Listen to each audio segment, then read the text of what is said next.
Hello guys, welcome back to this video, and in this video I'll be showing you how you can change your language on Twitter. Just click on your profile picture and then you'll have to click on settings and support. Click on settings and privacy and then click on accessibility and languages. Now you have to click on languages.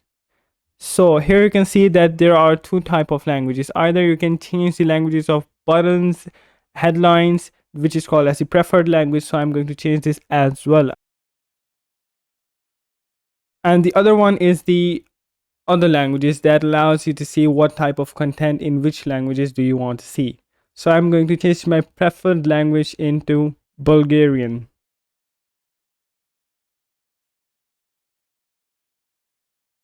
And as you can see, it is indeed changed into Bulgarian.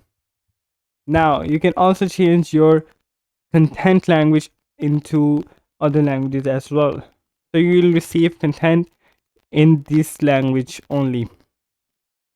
So that's it for the video, guys. As you can see, I have changed my both preferred languages and I have also changed my content language. That's it for the video, guys. Make sure to like and subscribe.